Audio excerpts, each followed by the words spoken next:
Olá, queridos irmãos, queridas irmãs, Salut, bem-vindos bien-aimés a frères, mais um bien-aimées sœurs. tutorial do Alimento Diário, Bienvenue à un nouveau na série tutoriel de la Palavra nourriture da Vida, quotidienne de la no série Pão da Vida, Paroles de la vie, Pedras Vivas Communion de para la a vie et Edificação. Pierre O vivante tema pour geral l'édification. desse alimento diário Le é chegou thème a général hora de de Deus governar a cette terra. nourriture quotidienne, O Senhor quer il governar a est temps terra que e Dieu isso gouverne la através terre. de mim e de você. Dieu veut gouverner la Semana terre et c'est à 4 travers da toi série et que a moi. gente vai estudar La semaine 4 que essa nous allons semana étudier fala da comunhão da vida parle produz de o la amor. communion de la Amém? vie, A comunhão produit da vida l'amour. produz o Amen. amor. La communion de la vie produit Está l'amour. em 1 João, Et ce capítulo thème est 2, basé sur 1 Jean chapitre 2, versículo 11. versets 1 Aleluia, à pode 11. ler. A comunhão Alléluia. da vida, ela está produzindo o amor, né? O autor ele Alléluia, fala parce que que os la communion de la resultados vie produit dessa l'amour. comunhão da vida L'auteur estão dit que le sendo résultat de cette circular da communion de la palavra vie que nous que nós avons, lemos, car la o parole resultado é circule amor. parmi Às nous, vezes a gente acha que c'est o ça amor comme é résultat apenas um l'amour. sentimento, é algo que eu Donc l'amour n'est sinto pas seulement un pela minha sentiment, esposa, pelos meus amigos, ce que pelos meus j'ai ou que je familiares, sens mas não, par esse rapport à amor ma aqui femme, que ele está mes falando é a essência e a parents natureza et de tout le Deus. reste. Non, Ele é ici l'amour produzido dont il est question, através c'est da une comunhão naissance da vida. et la nature Mas de o Dieu. C'est tema produit à que será travers la communion interessante de que la nós vie. ver no decorrer da semana é que Nous allons voir durant la inimigo semaine preparou uma qu'il y a armadilha quelque chose que l'ennemi a para préparé, un interromper piège qu'il a essa comunhão préparé da vida pour e, interrompre cette consequentemente, quando ele communion de la vie. interrompe a comunhão da Et vida, conséquemment, ele também lorsqu'elle est interrompe interrompue, o resultado que il seria o interrompt amor. aussi Então, le essa résultat qui armadilha serait são os nossos l'amour. pecados. Mas, Dans aleluia, o le Senhor plus grand preparou uma solução, um piège, c'est antídoto notre para péché. isso, Et nous que é remercions le o Seigneur d'avoir nosso préparé un antidote. advogado consolador. Nós vamos Et ver c'est qu'il nous a durante préparé un a avocat semana. consolateur. Nous Já allons voir começando a cela semana com durant essa la vida semaine. inteira, né, que fala Commençant donc lundi, a il dit, circulação da la vida. parole Amém. promeut la circulation de la vie. Alléluia, c'est la parole qui promeut la circulation de la vie. Donc celui qui fait circuler cette vie parmi nous, c'est la parole. Le plus souvent dans le passé, on pensait qu'il s'agissait de l'éloquence, de l'enseignement biblique qui comptait ou les règles de conduite. Mais rien de cela ne va faire en sorte que la circulation de la vie se produise parmi nous. Ce qui produit réellement la circulation de la vie parmi nous, c'est la parole. Dans la première épître de Jean 1:1, il parle de cela, n'est-ce pas? Ce qui était dès le commencement, ce que nous avons entendu, ce que nous avons vu de nos yeux, ce que nous avons contemplé et que nos mains ont touché concernant la parole de vie. Donc, Jean, au début de son épître, montre déjà que cette parole qui promeut la circulation de la vie n'est pas quelque chose de substantif, de subjectif ou d'abstrait. En fait, Jean témoigne que cette parole de la vie est une personne. Amen pour cela. Parce que le plus souvent, nous pouvons penser que c'est très loin. Mais en fait, cette parole de la vie, c'est quelque chose qu'on peut toucher. J'ai été impressionné par cela de voir qu'aujourd'hui, pardon, qu'à cette époque-là, les apôtres, Jean et les apôtres pouvaient toucher le Seigneur. Ils avaient la présence physique du Seigneur. Ils pouvaient le toucher. C'est pour cela que Jean dit qu'ils pouvaient toucher, palper et contempler. Et aujourd'hui, quelle est la situation? Le Seigneur n'est plus ici physiquement, mais aujourd'hui, nous pouvons continuer à toucher le Seigneur, à toucher à la personne vivante du Seigneur à travers l'Esprit. C'est merveilleux. Lorsque je libère mon esprit, lorsque j'utilise mon esprit, je peux toucher de manière réelle la nature de Dieu, les choses de Dieu. C'est puissant. Et au début, continuons. Jean continue par dire, au verset 2, chapitre 1, « Car la vie a été manifestée et nous l'avons vue et nous lui rendons témoignage. Et nous annonçons la vie éternelle qui était auprès du Père et qui nous a été manifestée. » Le verset 3 dit, « Ce que nous avons vu et entendu, nous vous l'annonçons à vous aussi, afin que vous aussi, vous soyez en communion avec nous. » Ça dit que le Seigneur a toujours voulu maintenir cette communion de la vie, car il sait que cette communion de la vie, plus elle circule parmi nous, plus nous nous approfondons en elle, cette circulation de la parole, le résultat sera l'amour. Et Jean continue, verset 4, il dit, Nous vous écrivons ces choses afin que notre joie soit parfaite. Le Seigneur veut nous donner une joie qui n'est pas partielle, frère.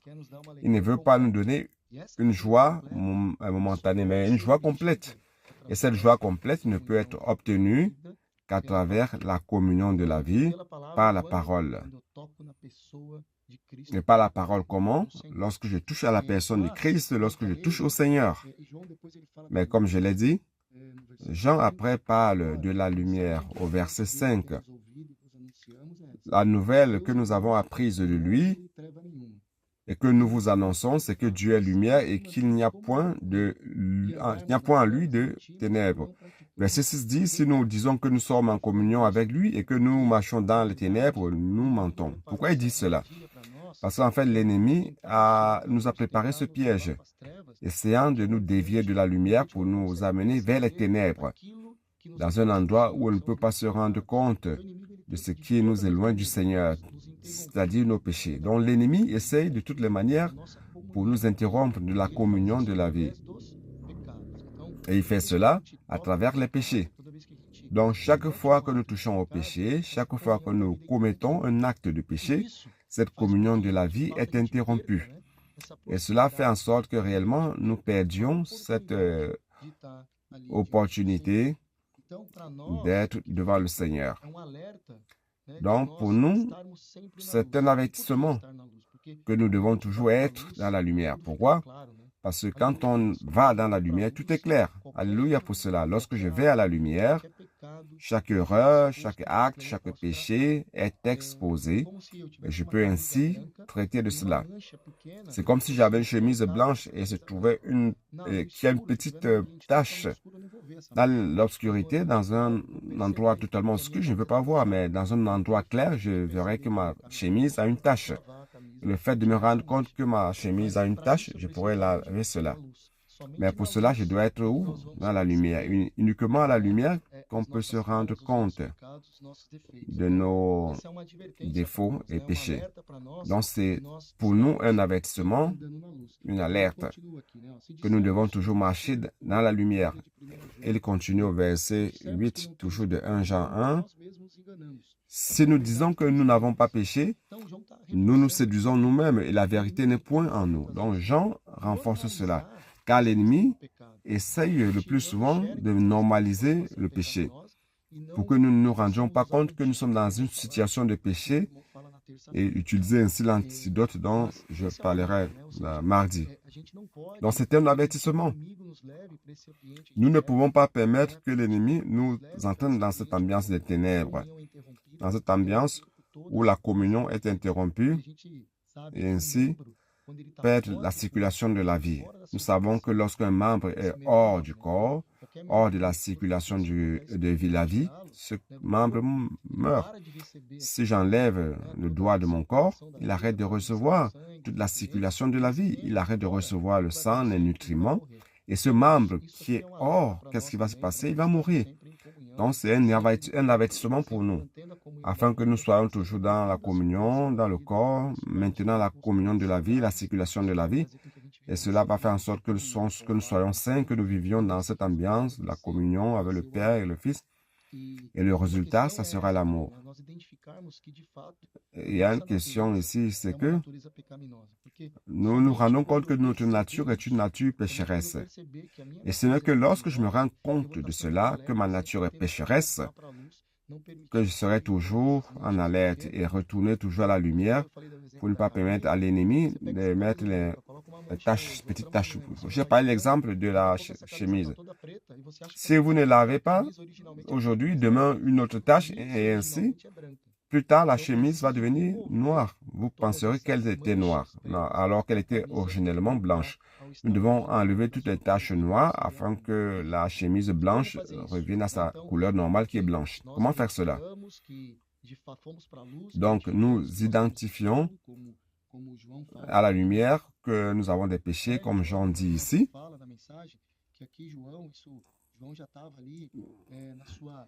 Ici, il est dit dans le message, n'est-ce pas, que Jean était déjà vieux, était déjà un senior.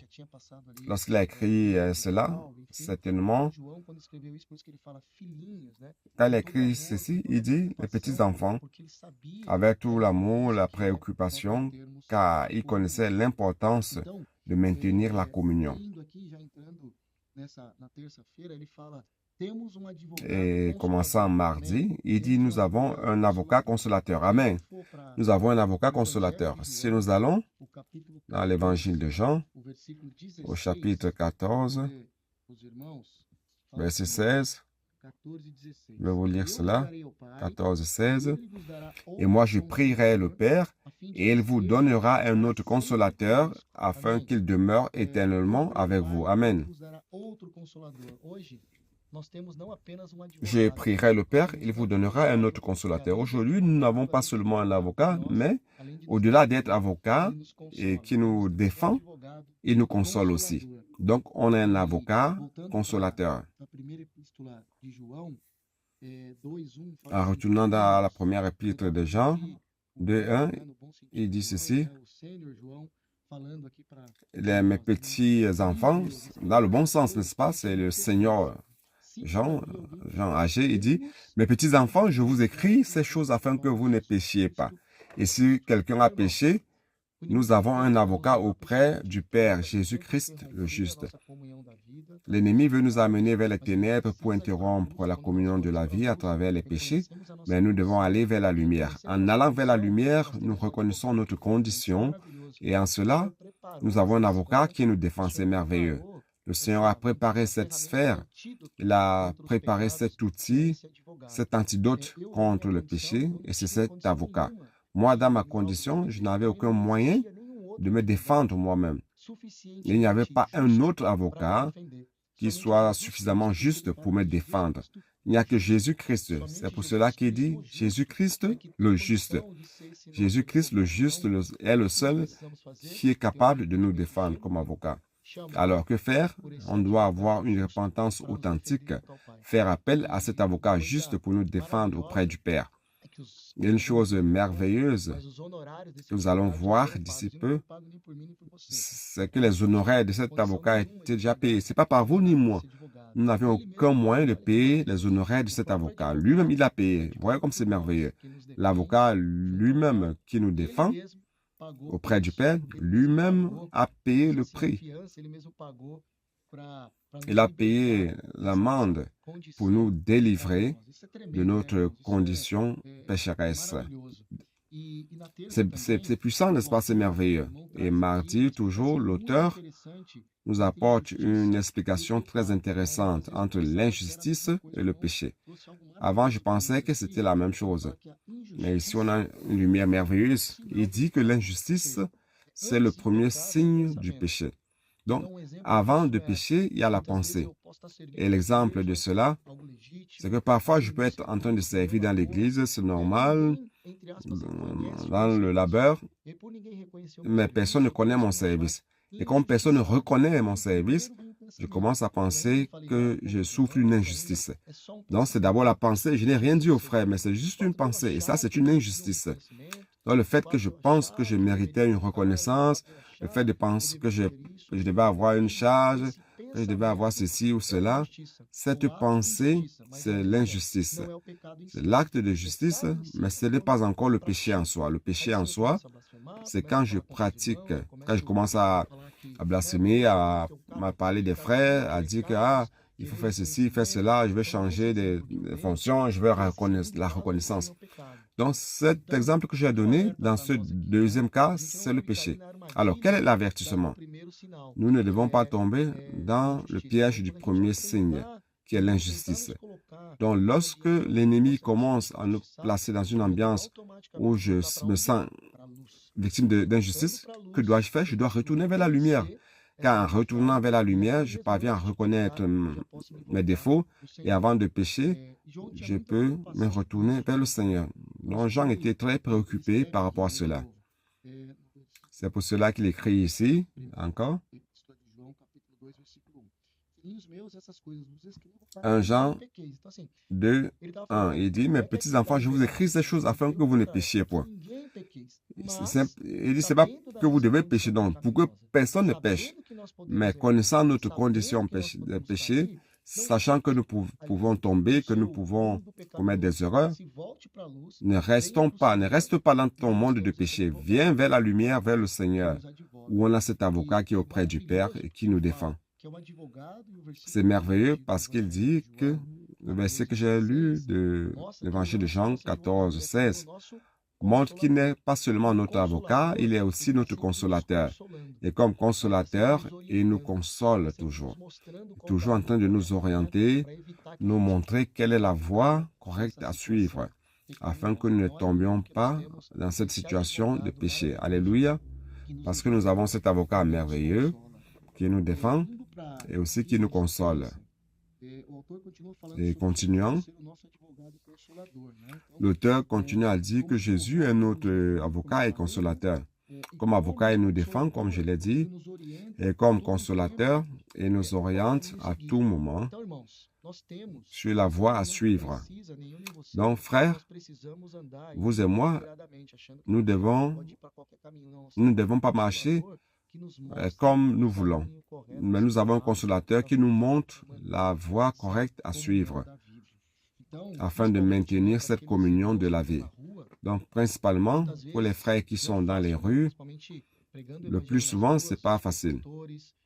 Prêcher l'évangile dans les rues, les colporteurs, les CPVistes, nous tous, lorsque nous sommes dans la situation de la rue, elle nous éprouve et brise notre carapace car ce n'est pas facile.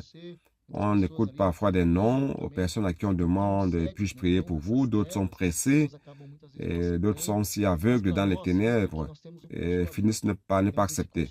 Mais nous avons un consolateur qui nous dit « n'abandonne pas, continue, va vers la prochaine personne ». Il y a quelqu'un qui attend le miracle se produire.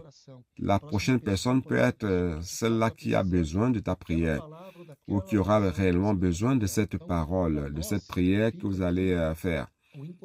Donc, ici, c'est un encouragement pour nous de la part de ce consolateur qui, d'un côté, est notre avocat qui nous défend, qui nous amène une condition correcte, juste, sainte. Mais il est aussi notre consolateur pour nous motiver, nous encourager à nous maintenir fidèles dans la parole. Donc, la manière que j'ai de suivre ce consolateur aussi, c'est d'être fidèle à la parole, être obéissant à la parole.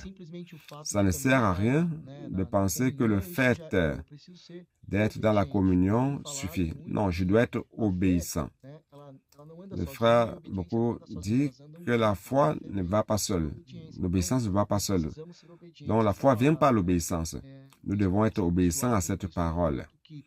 Mon expérience personnelle, j'ai vu qu'en obéissant à cette parole, ça m'a fait avancer spirituellement, ça m'a fait avancer croître spirituellement, ça a fait en sorte que les gens qui sont autour de moi puissent maintenir cette communion de la vie. Dans les miracles se produisent dans les rues, nous avons vu tellement de rapports, de personnes de tout le monde entier. Nous ne parlons pas seulement du Brésil, en Amérique du Sud, en Amérique du Nord, aux États-Unis, en Asie, en Corée, en Afrique.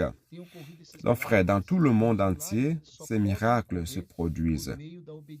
Mais cela ne peut se produire que par l'obéissance à la parole et par la circulation de la vie.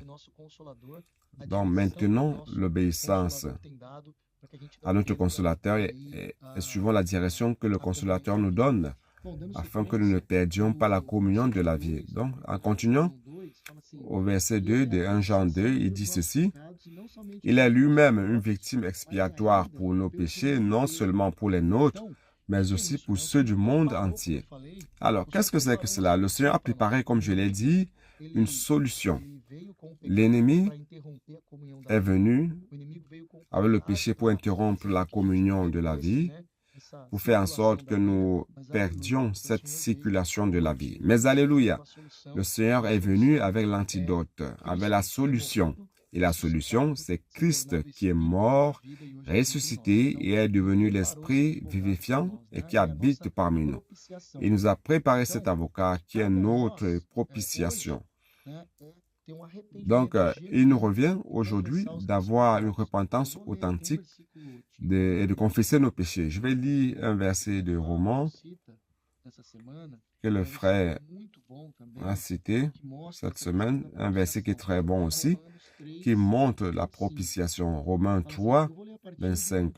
Il dit ceci, je vais lire à partir du 24. Voyez comme c'est merveilleux. Romains 3, 24. Et ils sont gratuitement justifiés par sa grâce, par le moyen de la rédemption qui est en Jésus-Christ. Frères, nous avons été rachetés, justifiés gratuitement. Vous et moi, nous n'avons aucun prix à payer. C'est le Seigneur qui nous a payé le prix. C'est merveilleux. On n'aurait aucune condition pour cela. Si on devait payer quoi que ce soit, nous serions perdus, car nous n'aurions aucune condition de payer quoi que ce soit. Mais alléluia, car le juste, Christ le juste, le seul juste, peut être notre propitiation. Allons voir le 25, il dit, c'est lui que Dieu a destiné par son sang à être pour ceux qui croiraient victime propitiatoire, afin de manifester sa justice parce qu'il avait laissé impunis les péchés commis auparavant. Alors, voyez, qui est notre propitiation? C'est Christ. Christ est notre propitiation. Et il est juste la seule personne qui aurait la possibilité de payer ce prix si élevé pour nous racheter et nous ramener dans la communion de la vie. Le Seigneur a fait tout cela. Pourquoi? Parce que simplement, il connaît l'importance de ce que nous devons nous maintenir connectés au Seigneur, que nous soyons maintenus dans la communion de la vie, car la communion de la vie va produire l'amour. En continuant, jeudi parle de la propitiation pour nos péchés.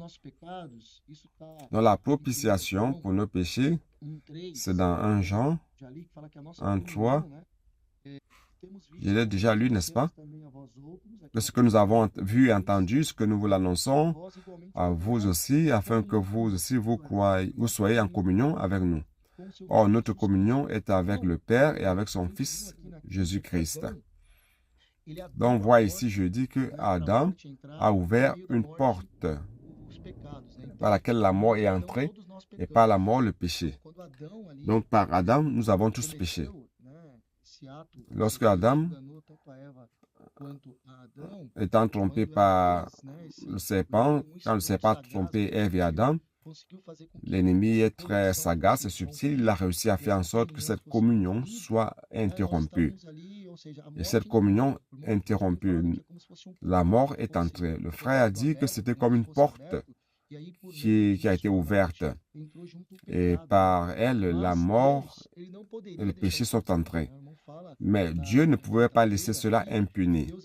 Jeudi dit que Dieu ne pouvait pas laisser cela impuni. Laisser le péché impuni. Donc, pour cela, il fallait préparer une propitiation pour nous.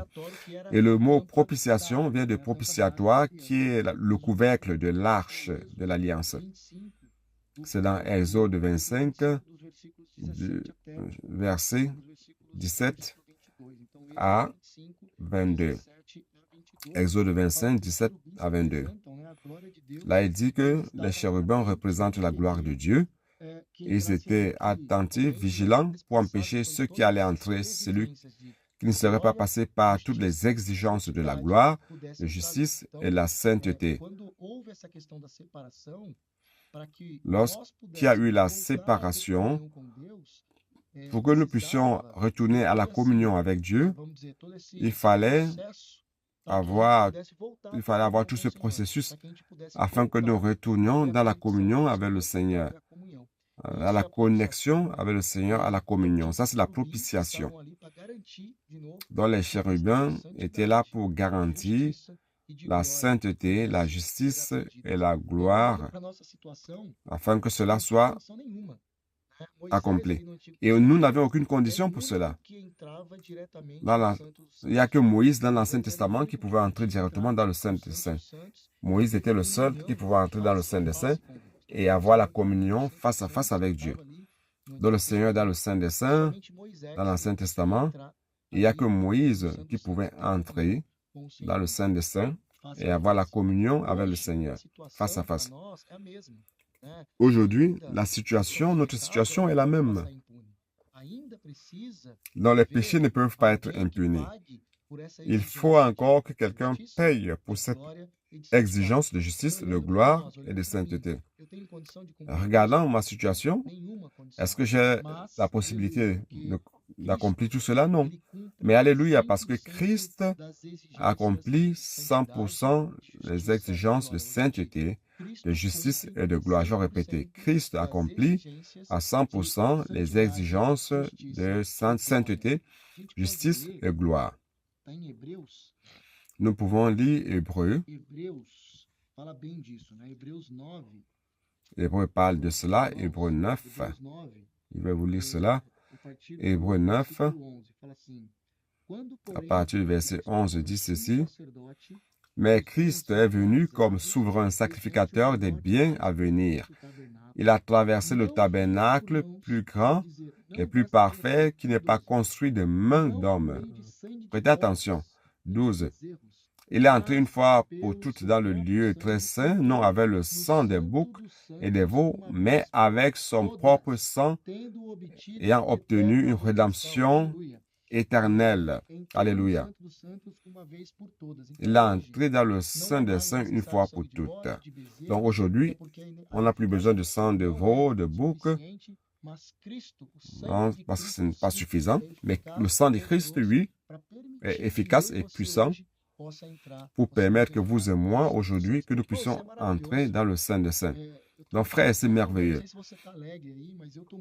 Je suis en train de transborder. Je ne sais pas si vous êtes content. Je suis très content de comprendre qu'aujourd'hui, je peux entrer dans le Saint des Saints une fois de plus. Ce chemin m'est ouvert. Et il nous est ouvert afin que vous et moi, nous puissions entrer dans le Saint des Saints et avoir la communion face à face avec Dieu. Alléluia.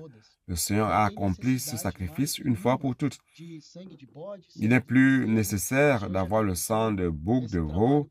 Le Seigneur a déjà accompli ce travail pour nous à la croix, à travers son sang. Donc aujourd'hui, ce chemin nouveau et vivant a été ouvert par Christ à la croix pour permettre que vous et moi, que nous puissions retourner à la connexion, que nous puissions retourner à la communion de la vie avec le Seigneur. C'est merveilleux. Alléluia.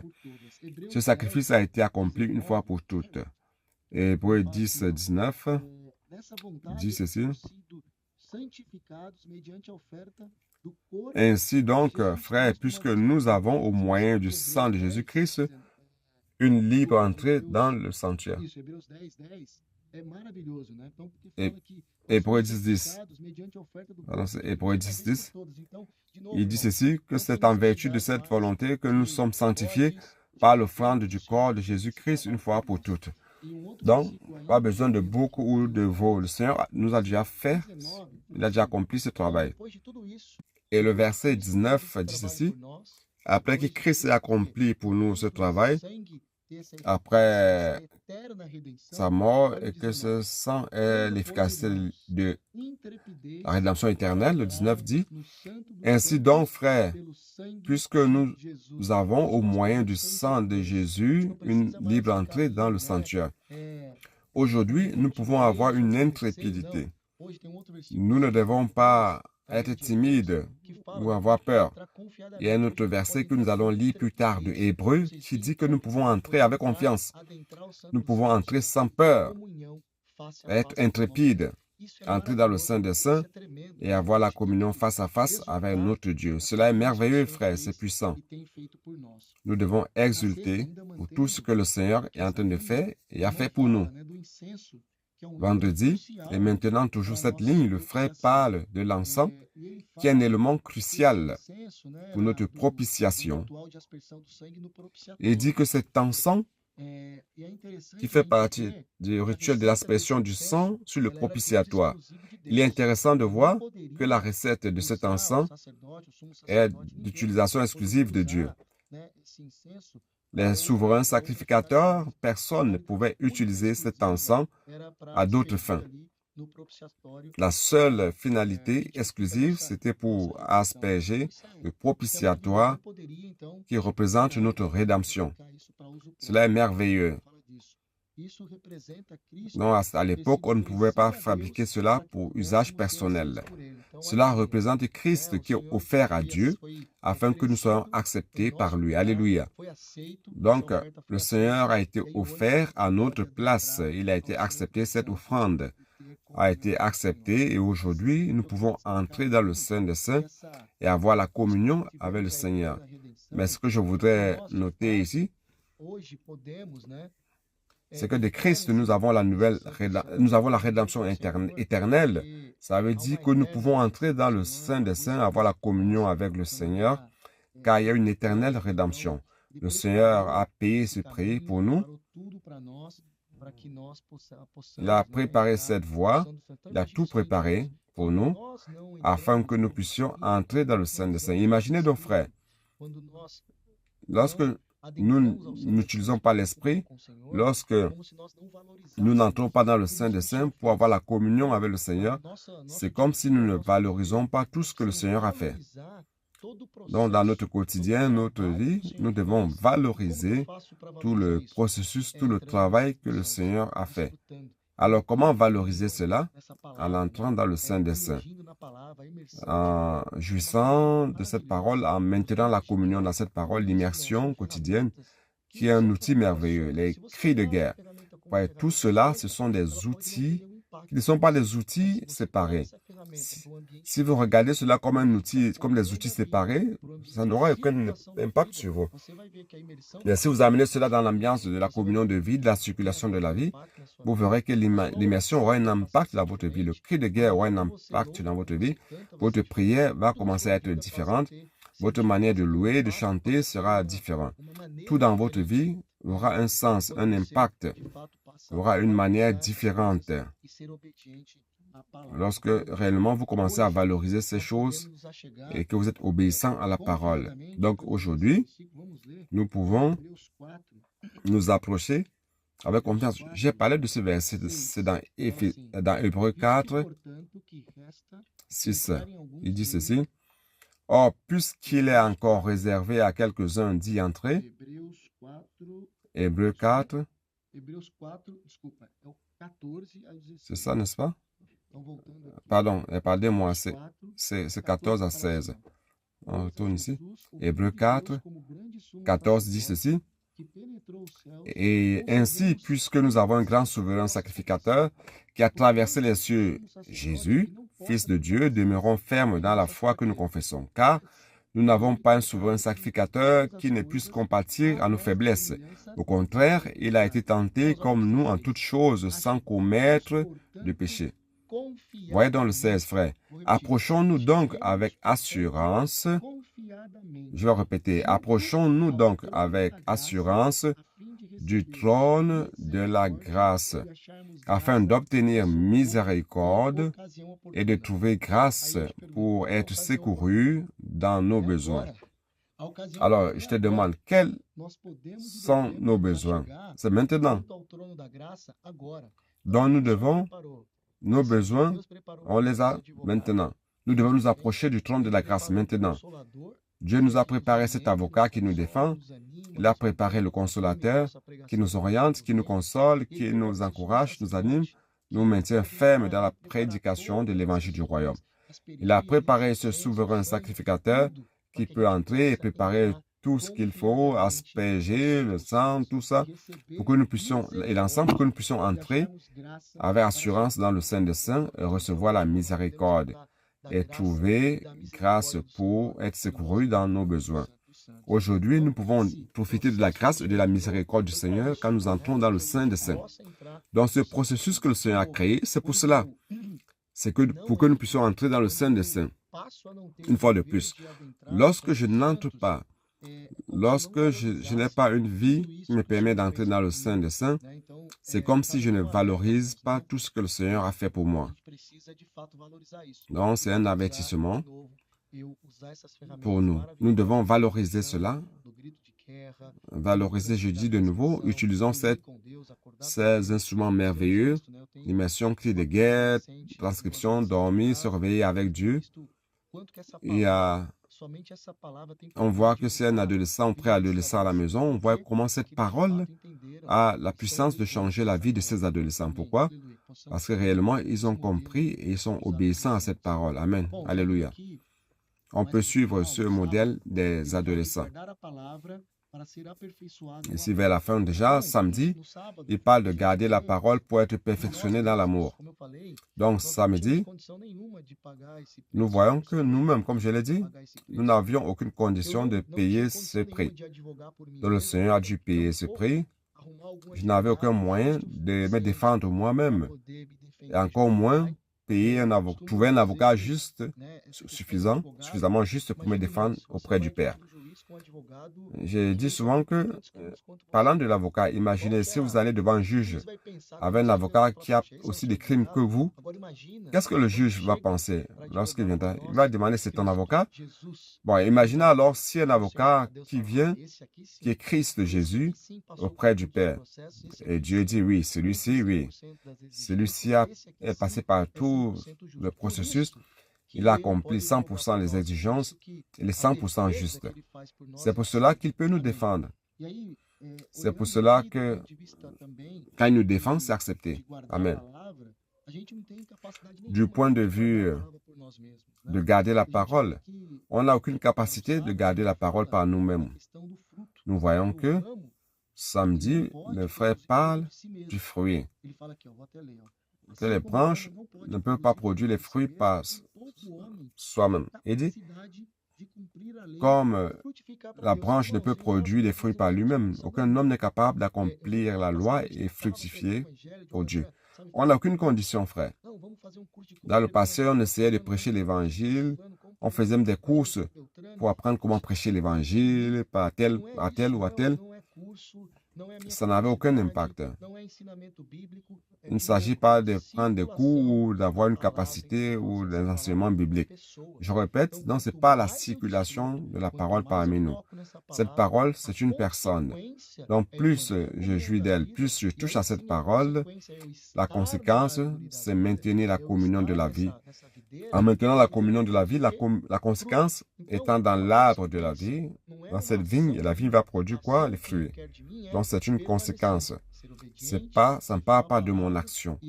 Ce qui est exigé de moi, c'est de demeurer, d'être obéissant, fidèle à la parole. Lorsque j'obéis, lorsque je suis dans la vigne, le fait d'être dans la vigne, mais maintenant à la vigne, automatiquement les fruits sont produits. Donc si dans ta vie et dans ma vie, nous ne produisons pas encore des fruits, nous devons comprendre, soit j'essaie de faire des choses par moi-même, ou alors est-ce que je suis vraiment en train de demeurer dans la vigne. L'auteur dit, l'homme a essayé de produire, de suivre la loi pour produire, mais ils n'ont pas réussi. Le peuple d'Israël n'a pas réussi. On a vu cela. Encore moins nous autres. Nous ne pouvons pas accomplir la loi, ni produire des fruits. C'est pour cela que nous devons être dans l'arbre. C'est l'arbre qui produit le fruit et non les branches. En fait, les branches font partie du processus. Ils sont insérés dans l'arbre. Les branches produisent les fruits tout simplement parce qu'elles sont liées à l'arbre.